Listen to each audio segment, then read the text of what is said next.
ছাত্রছাত্রী ভাই বোনেরা, institute of academic and competitive English চ্যানেলের পরিচালিত এসপি এডুকেশন অ্যান্ড কেরিয়ার চ্যানেলে আমি আবার উপস্থিত স্পোকেন ইংলিশ বা কমিউনিকেটিভ ইংলিশের আরেকটি ভিডিও নিয়ে। তো আমার অনেক প্রিয় ছাত্রছাত্রী ভাই বোনেরা প্রথম ভিডিওটি দেখার পর তারা অনুরোধ করেছে বা অন্যান্যরা অনুরোধ করেছে যে স্পোকেন ইংলিশটা আমাদের সর্বক্ষেত্রে প্রয়োজন, বিশেষ করে ইন্টারভিউ, সামনের পরীক্ষাগুলো আসছে, মিসেলিনিয়াস, তারপরে ডব্লিউবিসিএস, প্লাস অন্যান্য যারা এমএনসিতে চাকরি করে বা বিদেশ যেতে চায়, উচ্চশিক্ষা করে এইরকম পড়াশোনা করছে, তারা রিকোয়েস্ট করছে যে স্পোকেন ইংলিশটা যাতে তাড়াতাড়ি শিখতে পারে, তার অনুরোধ করেছে আমাকে যাতে ভিডিওগুলো আমি প্রকাশ করি তাড়াতাড়ি।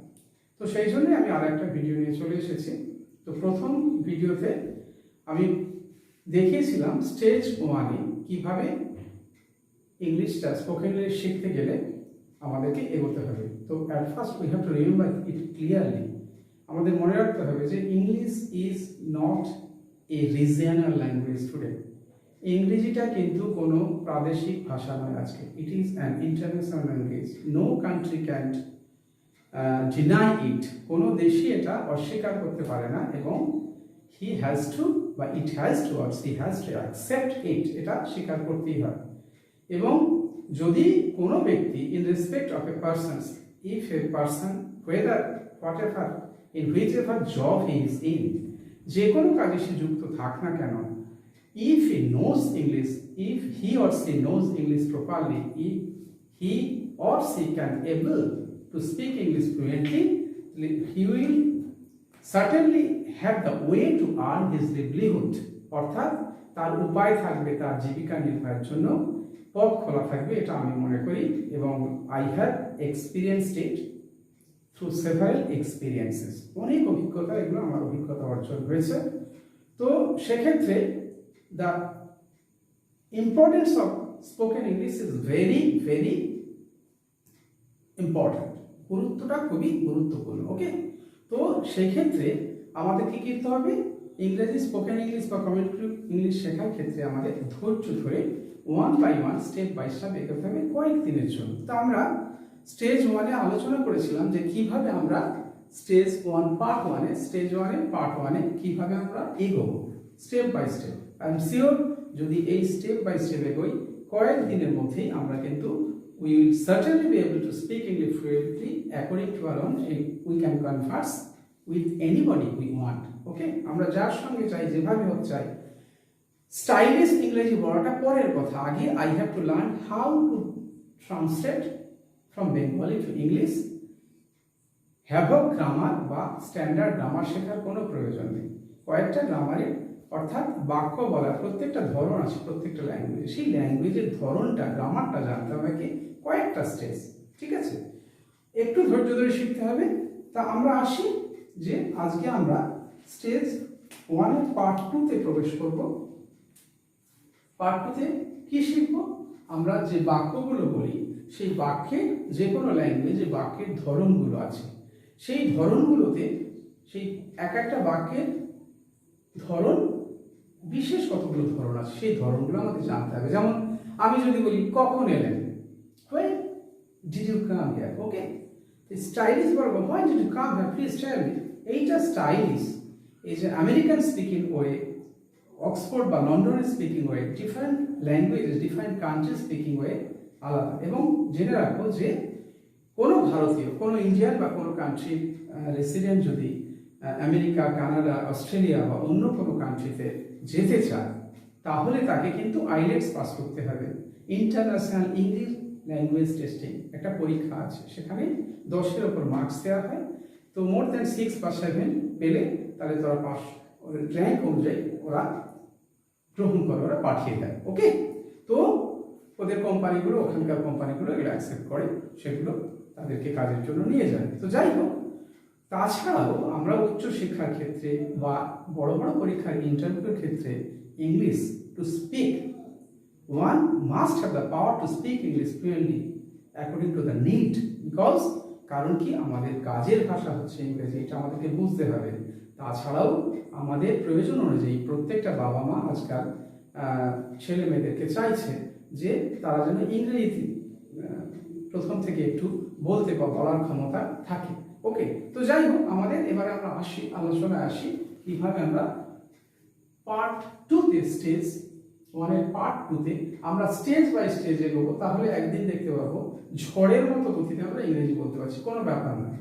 আর এই ইংরেজি বলতে গেলে কি কি করতে হবে সেটা আমি এই বাক্যগুলোর ধরনটা বলার পরেই আমি বলবো। ওকে, এগুলো ধৈর্য ধরে একটু। কাইন্ডস অফ সেন্টেন্সেস, বাক্যের ধরন।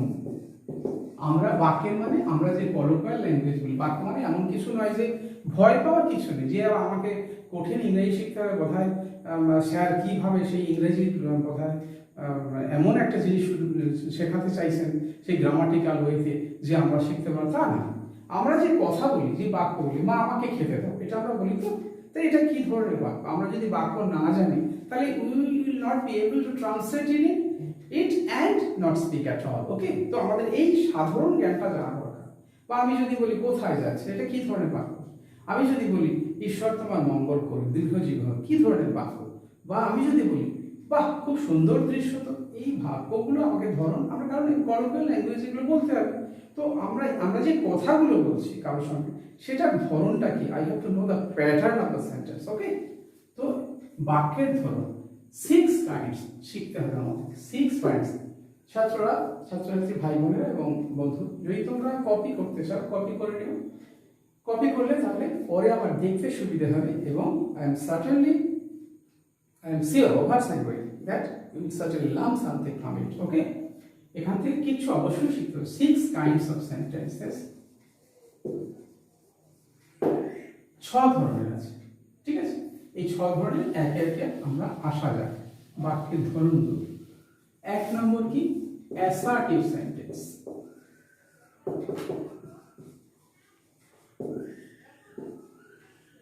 অ্যাসার্টিভ সেন্টেন্স বিবৃতিমূলক বাক্য।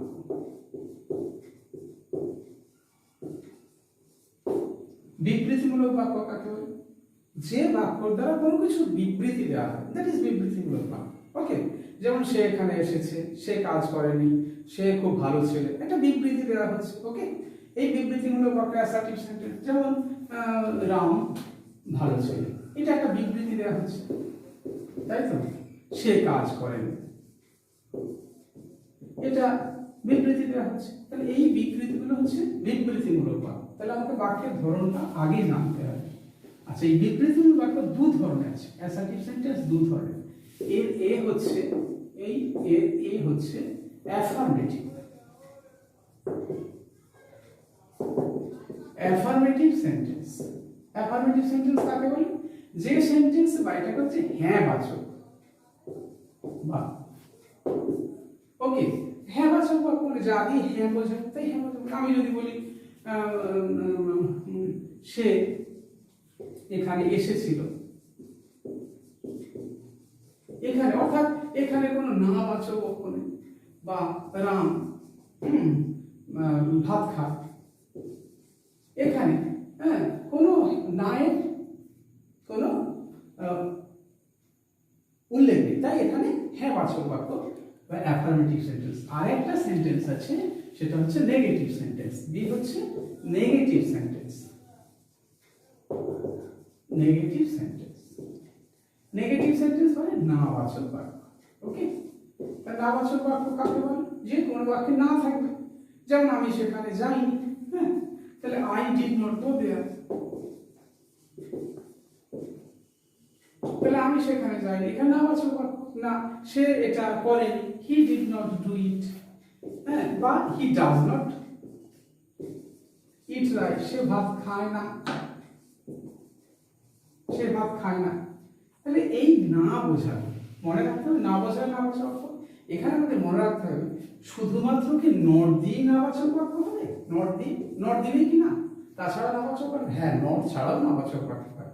যেমন আমি যদি বলি হিজ ফিল্ডম কামস হিয়ার বা হিজ স্কেয়ার্সলি কামস হিয়ার, এটা কিন্তু না বাচক বাক্য, হ্যাঁ বাচক দিয়ে না বাচক বাক্য। এ প্রসঙ্গে আমি পরে নট ছাড়া নেগেটিভ সেন্টেন্স একটা চ্যাপ্টার আছে, এটা আমার ভিডিওতে আলোচনা করব, তখন বোঝা যাবে। ওকে, তো এই নেগেটিভ আর অ্যাফার্মেটিভ হয়ে গেল। এরপরে বি,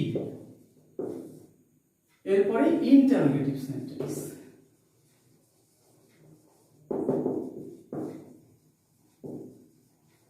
ইন্টারোগেশন মানে জিজ্ঞাসামূলক, জিজ্ঞাসামূলক বাক্য। জিজ্ঞাসামূলক বাক্য কি? আমরা যা দিয়ে জিজ্ঞাসা করি তাই জিজ্ঞাসামূলক বাক্য। কি দিয়ে জিজ্ঞাসা করি? হ্যাঁ, তোমার খাওয়া হয়েছে কি? না জিজ্ঞাসামূলক বাক্য। তোমার খাওয়া হয়েছে কি, এটা যদি আমাকে বলতে হয় তাহলে এটা জিজ্ঞাসামূলক বাক্য। তাহলে হ্যাভ ইউ ইটেন, ঠিক আছে? কেন না? আর এটা পারফেক্ট টেন্স। আমি বলেছি, আবার বলছি সবাইকে, tense is the basic of English language. Tense may be called the mother of English languages. Okay, টেন্সকে ইংরেজি সাহিত্যের মা বলা যেতে পারে। I call it the mother of English language. সুতরাং কারণ কি? This is the base. আমরা যেমন মায়ের কাছে সব কিছু পেয়ে থাকি, কিন্তু কিছু ক্ষেত্রে মাই উপেক্ষিত থেকে যায়, তেমনি টেন্সটা আমরা টেন্সের কাছেই সব কিছু পেয়ে যাই, কিন্তু টেন্স উপেক্ষিত থাকে। আমি ছাত্রদেরকে যে ও স্যার টেন্স কি শিখবো, আমি টেন্স শিখে গেছি, বিশেষ দিতে এসেছে। হ্যাঁ, বিশেষ দিতে এসে সে বেশি করবে। he or she does not have the idea what tenses is। বাক্য ভুলভাল লিখছে। সে বড় বড় স্বপ্ন, বিশেষ অ্যাডমিনিস্ট্রেটর হবে, বিডিও হবে, জয়েন্ট বিডিও, বা আইএএস হবে, অ্যাডমিনিস্ট্রেটর, ডিএম হবে, কিন্তু he does not have the slightest knowledge of tense and grammar. That how it may be possible to pass in the examination? It is totally impossible for him to pass in any kind of examination. Okay, তো তাহলে কি বোঝা গেল? যে tense is the mother. তার খাওয়া হয়েছে কি, বা তিনি ইহা করেন কি, অর্থাৎ জিজ্ঞাসা চিহ্ন। ডাজ হি ডু ইট, তাহলে সেই আবার টেন্সে যেতে হবে। ডাজ কেন দিলাম? কারণ প্রেজেন্ট ইনডেফিনিট টেন্স। তাহলে আমাকে সঙ্গে সঙ্গে বাক্যের ধরন ও টেন্সটা বুঝে নিতে হবে। ওকে, কিচ্ছু না, কয়েকটা জিনিস বুঝে গেলে আমরা you can speak English fluently. Students, I am telling you to follow clearly. প্রথম থেকে শেষ পর্যন্ত ভিডিওটা দেখে যাবে, এবং যারা নতুন তারা সাবস্ক্রাইব করে চ্যানেলটাকে, বেল আইকনটা ক্লিক করো, যাতে পরপর ভিডিওগুলো তোমরা দেখতে পারো এবং তোমরা কিছু শিখতে পারো। আমি অবশ্যই বলছি যে তোমরা কিছু শিখতে পারবে, এবং লাইক, কমেন্ট, শেয়ার করো তোমাদের পছন্দ মতো। ওকে, তো বি বোঝা গেল এইটা। এবার 3 নম্বর হচ্ছে সি কি না, imperative sentence. Imperative sentence, imperative sentence কাকে বলে? না, যে সেন্টেন্স গুলো আদেশ থাকবে, উপদেশ থাকবে, আর কি থাকবে? অনুরোধ থাকবে। এই আমরা বাক্য বলি, প্রতিনিয়ত বলি, হ্যাঁ তুমি যাও না সেখানে, এটা অনুরোধ। তুমি এটা দাও, এটা করো, তোমার বাড়ির চাকরকে বা এতে বিভিন্নভাবে, বা বাড়ির যারা কাজ করে, যারা হাউসমেট বা অন্য কাউকে যারা এই করে তাদেরকে বলি। হ্যাঁ, তো আমরা শিক্ষকদের অনুরোধ করি, আমরা বিভিন্নভাবে আদেশ দিই, উপদেশ দিই এবং অনুরোধ করি। তো এই 3টে কথা যেহেতু বলে যে খেতে দাও, তাহলে গিভ মি সামথিং, কিছু খেতে দাও, টু ইট। তাহলে এইখানে ইম্পারেটিভ গিভ দিয়ে বাক্য শুরু হবে। সাধারণত আমরা সাবজেক্ট অবজেক্ট দিইটা একটা ক্লাস আলোচনা, সাবজেক্ট অবজেক্ট, উদ্দেশ্য, বিধেয়, এইভাবে শুরু করি, কিন্তু এখানে কি হলো, ভাব দিই। সাবজেক্টের পর থেকে ভাব হয়, কিন্তু দেখা যায় সাবজেক্ট আগে থেকে একটা ভাব থাকে, কিন্তু এখানে দেখা হলো গিভ, অর্থাৎ ভাব দিয়ে বাক্য শুরু হয়েছে। তাহলে এ থেকে বোঝা যাচ্ছে যে ইম্পারেটিভ সেন্টেন্সে ইম্পারেটিভ আদেশ, উপদেশ, অনুরোধ বোঝালে ভাব দিয়ে বাক্য শুরু হবে। তেমনি গো দেয়ার, আমি যদি বলি সেখানে যাও, তাহলে কি হবে? গো দেয়ার। ওকে, বা দয়া করে এটা করো, প্লিজ ডু ইট। হ্যাঁ, বা আমরা যদি বলি do not disturb her,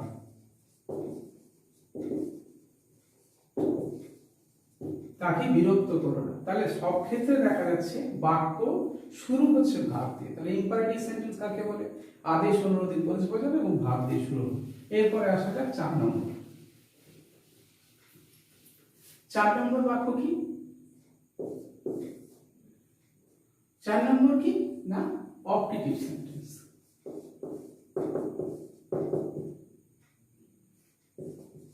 optative sentence, optative sentence কাকে বলে না ইচ্ছামূলক।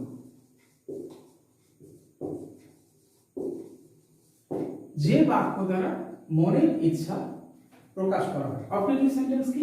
ইচ্ছামূলক। যেমন আমি যদি বলি ভগবান তোমার মঙ্গল করুন, তাহলে আমি এই বাক্য দ্বারা আমি মনের ইচ্ছা প্রকাশ করছি। বা আমি যদি বলি তুমি দীর্ঘজীবী হও, বা আমি যদি বলি রাজা দীর্ঘজীবী হোক, বা আমরা কাউকে যদি আশীর্বাদ করি দীর্ঘজীবী হও বা তোমার উন্নতি হোক, তাহলে কি বলা যায়? ইচ্ছামূলক বাক্য, মনের ইচ্ছামূলক। ঠিক আছে? কাউকে আশীর্বাদ করতে এটা বেশি ব্যবহার হয়। হ্যাঁ, বা টু গিভ ব্লেসিংস, ওকে, এটা মনে রাখতে হবে। আচ্ছা, এটা কি? যেমন গড ব্লেস ইউ,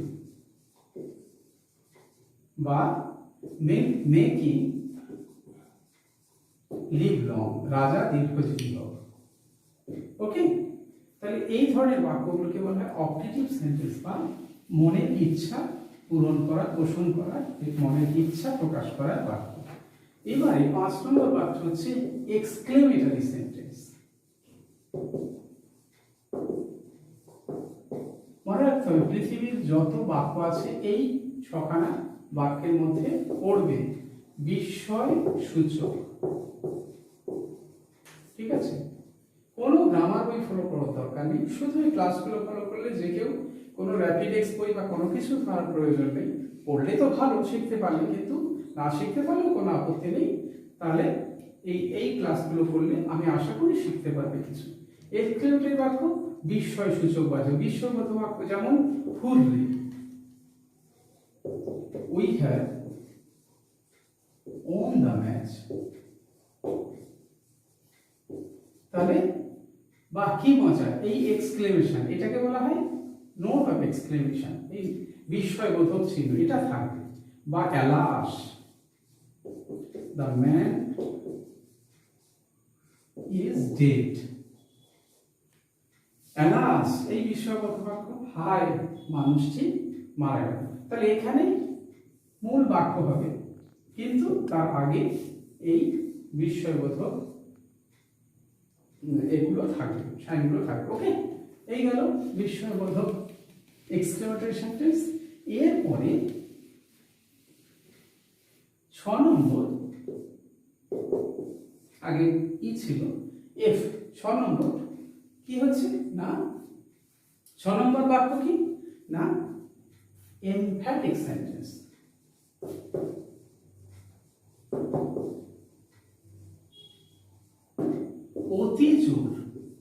অতি জোর মূলক বাক্য, মানে সহজে বোঝার জন্য আমি এটা বাংলা করে দিলাম। মানে যে বাক্যে অতি জোর দেওয়া, কিরকম? এমনি জোর, মানে বাক্যে জোর দেওয়া হয়। এমনি জোর কি? সাধারণ জোর। এটা সাধারণ কি না হি মাস্ট কাম হিয়ার। আমি যদি বলি তাহলে সে অবশ্যই এখানে আসবে, এটা সাধারণ বাক্য। কিন্তু আমি যদি বলি এমফ্যাটিক সেন্টেন্সে, তাহলে কি হবে? সেখানে হবে কাম হিয়ার হি মাস্ট। এখানে দেখো অক্সিলারি ভার্বটা শেষে হয়ে গেল। তাহলে বা আমি যদি বলি আমাকে যেতেই হবে, আমি যাবই, এই রকম যদি বাক্য, যাব আমি বটেই, এই যে যাব আমি বটেই, তাহলে আমি যাবই থেকে এইটা বেশি জোর, তাই তো? এটা বেশি জোর দেওয়া হচ্ছে, একটু খেয়াল করলেই বোঝা যাবে। আমি যাবই, তাহলে এরপর যাব আমি বটেই, তার মানে there is no, এইটা যদি 80% সিউরিটি হয় তাহলে এইটা 100% সিউরিটি। তাহলে আমি যেখানে বাক্যের 100% সিউরিটি দেবো যে there is no confusion of my going there, there is no confusion of my doing it, it will be called emphatic sentence. ওকে, সাধারণত emphatic sentence গুলো নাটকে ব্যবহৃত হয়, বিশেষ করে আমাদের ইংরেজি সাহিত্যের নাট্য জগতের নাট্যগুরু শেক্সপিয়ারের ইংরেজি সাহিত্যে তার নাটকে দেওয়া যায় যে emphatic sentence গুলো বেশি দেখা যায়। ডু, হ্যাঁ, তো do he must actually does হওয়ার কথা, ডাজ হি মাস্ট, কিন্তু তা নয়। এখানে খুব মনে রাখার কথা, ডাজ হি মাস্ট হবে না, ঠিক আছে? কারণ কি না, বাক্য আমরা লিখি হি মাস্ট ডু, কারণ অক্সিলারি ভার্বের পরে কখনো ডাজ হয় না, এটা মনে রাখতে হবে। তাই এখানে হবে আমরা লিখব যে ডু হি মাস্ট। তাহলে কি দাঁড়ালো, তাকে করতে তাকে হবে, করতে তাকে হবে। তাহলে আমরা বাক্য বলার ক্ষেত্রে এইরকম যদি কোনো বাক্য বলি তাহলে ডু হি মাস্ট হবে। ওকে, তাহলে এই এখানে ডু হয়ে গেল, এখানে ডাজ হলো না, হি এর পরে, হি এর আগে। ওকে, এই যে বাক্য একে বলা হয় এমফ্যাটিক সেন্টেন্স। এর ব্যবহার বাক্যে সাধারণত খুব কম হয়, তবুও আমরা ব্যবহার করি, জেনে রাখতে হবে। ওকে, তো এই ছটা সেন্টেন্স জানতে হবে যাতে আমরা বাক্যগুলো পরবর্তী ক্ষেত্রে আমাদের মতো সাজিয়ে নিয়ে বলতে পারি। তো ছাত্ররা আমাদের মনে রাখতে হবে, speaking English is not difficult, it needs only practice. এবং আরেকটা জিনিস বলে নিই, এই নিয়ে আমি আলোচনা করবো। আরেকটা জিনিস হচ্ছে আমাদের we have to remove the same of speaking, the same the আমাদের মধ্যে দ্বিধা, অ্যাম্বিগুইটি, এই দ্বিধাদ্বন্দ্ব ত্যাগ করতে হবে, আমাদের লজ্জা ত্যাগ করতে হবে। বিবেকানন্দ বলেছেন লজ্জা ঘৃণা ভয় তিন থাকতে না। অর্থাৎ স্পোকেন ইংলিশ কথা বলার ক্ষেত্রে, স্পোকেন ইংলিশ বলার ক্ষেত্রে আমি বলবো যা বলতে চাই, তাহলে এই তিনটে থাকতে হবে না। আমি বলবো, কেউ হয়তো শুনে ভুল ভাববে, এটা দূর করতে হবে। তো যাই হোক, আমি আজকে বাক্যের ধরনটা দিয়ে ব্যবহার বোঝালাম, তার কারণ কি, বাক্যের ধরনগুলো শিখলে পরবর্তীকালে আমাদের এগিয়ে যেতে সুবিধা হবে। তো students and friends, I am ending another video on spoken English or commentary English. I shall certainly come in the next video, and with a request to subscribe it and click the bell icon so that you can watch the videos one by one. Okay, thank you everybody. I am leaving.